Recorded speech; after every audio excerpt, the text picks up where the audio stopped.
अस्सलामु अलैकुम वरहमतुल्लाहि वबरकातुहू। कई लोग ऐसे होते हैं जो रात को कोई ख्वाब देखते हैं लेकिन सुबह उठते ही वे ख्वाब बिल्कुल ही भूल जाते हैं, जैसे उन्होंने कुछ देखा ही ना हो। क्या आपने कभी सोचा है कि ऐसा क्यों होता है?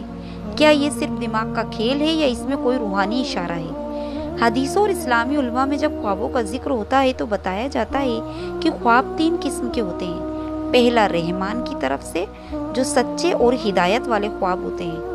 दूसरा शैतान की तरफ से, जो डरावने और गुमराह करने वाले होते हैं। और तीसरा नफ्स की तरफ से, जो दिन की सोच का असर होते हैं। अब सवाल है कि जब कोई इंसान बार बार ख्वाब देखकर उन्हें भूल जाए तो इसका क्या मतलब है?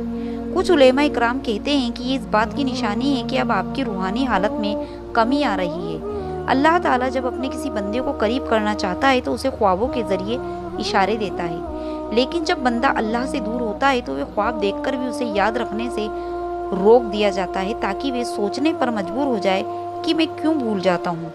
यह भी कहा जाता है कि अगर कोई बार बार ख्वाब भूल जाए तो ये इस बात का इशारा है कि अब आपको तौबा की तरफ लौटना चाहिए, अपने रब से रिश्ते को फिर से मजबूत करना चाहिए। हो सकता है कि कोई नेकी छूट रही हो या कोई गुनाह बार बार हो रहा हो जिससे रूह पर गंदगी जम रही हो और इसी वजह से ख्वाब याद नहीं रहता। तो बहनों और भाइयों, अगर आपके साथ भी ऐसा होता है तो परेशान मत होइए, बल्कि समझिए कि अल्लाह ताला आपको अपने करीब बुला रहा है। ज्यादा से ज्यादा वजू की हालत में सोने की आदत डालिए।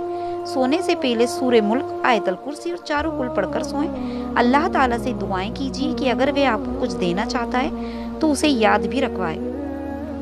याद रखिए, सच्चा ख्वाब एक किस्म की नबूवत का हिस्सा है। इसे यूं ही भूलना नहीं चाहिए। अगर भूल भी जाएं तो उससे सीख जरूर लेनी चाहिए। अगर आपको भी ऐसे कोई ख्वाब आते हैं तो कमेंट में जरूर बताइएगा। मिलेंगे अगली वीडियो में, तब तक के लिए अल्लाह हाफिज।